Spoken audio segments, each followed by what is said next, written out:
Okay, so I guess this is the very last game.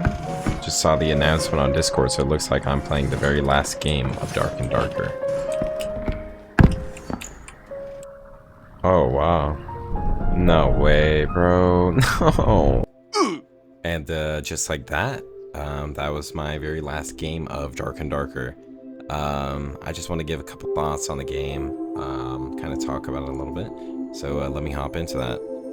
First off, super brutal, unforgiving game. Like, it is ultra unforgiving, and that is a great thing. I mean, it has relics or reminiscent kind of vibes of things like Rust or Dark Souls. You could even, I mean, you could say Dark Souls. I mean, like, the NPCs are freaking crazy.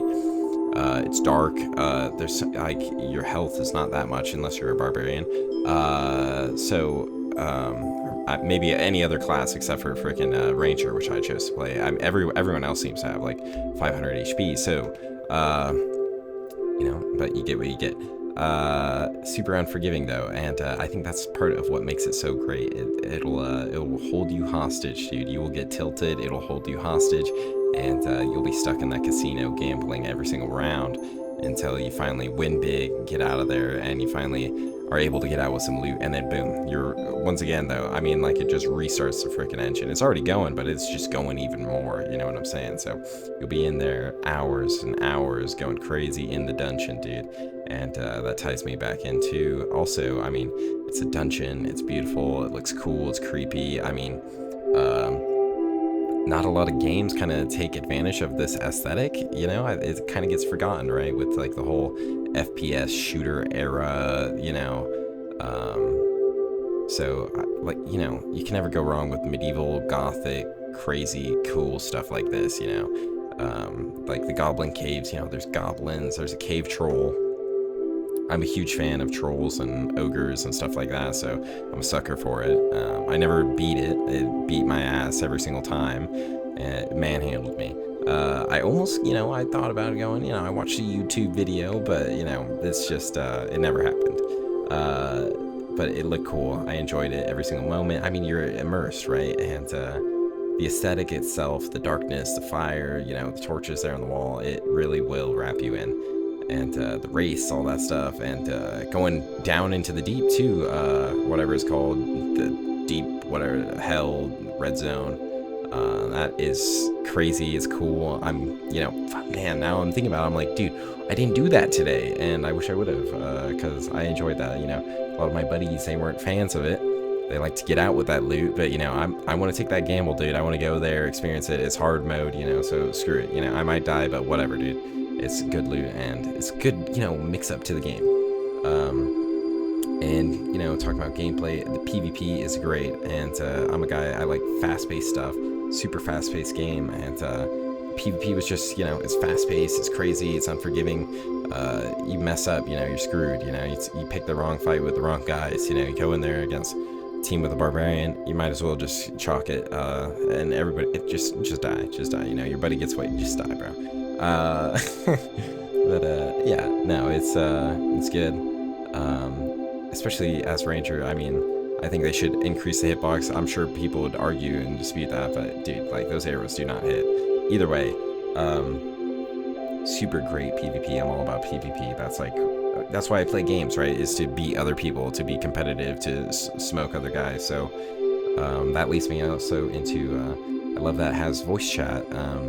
Something I love so much about the game Rust, which is like my most played game ever and stuff, probably next to WoW, is the voice chat, dude. I love interacting with people, and I love like toxicity and like, you know, hearing people, and, you know, when you're battling them, they're talking shit, you're talking shit, whatever, you know. If you down me, you know, say some stuff while you're taking my loot, you know. And I think one little mistake, you know, probably like the only mistake I could really think of with the game is by default people's voice chat isn't turned on, and I think people don't realize, you know, that there's voice chat. So, you know, I mean, dude, when the game comes out, make sure you go turn on that voice chat, dude. Let's talk, let's trash talk, and, you know, you smoke me, dude, I mean, it's only fair. So you know, another thing about the game that is so cool, and something I didn't realize for a couple days, maybe even a week into playing it.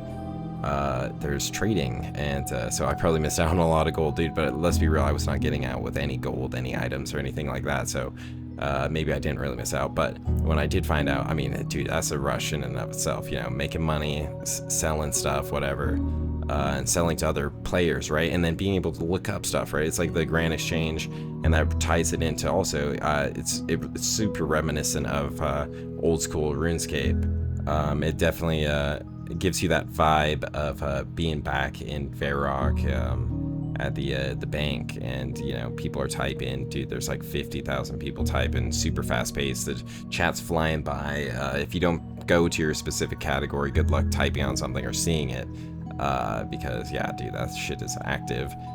Which is cool though, dude. The game's alive, the community is alive, you know, so it's cool. It's neat to see that kind of stuff, and gives you, you know, it's just another thing that really hooks you into it. The aesthetics are great. The punishing behavior of the game is great. I mean, dude, you're dying to NPCs. Who the heck dies to NPCs in games, you know, right? Usually stuff's easy mode. This game was not easy mode at all. Especially when you have 3 people and like someone's behind you body blocking or something, and then you die to a skeleton, then it's chalked. But I mean, that also makes me think too, I mean, being able to revive and stuff, that is great. Especially because like you have to go find it, right? And who the heck knows the map?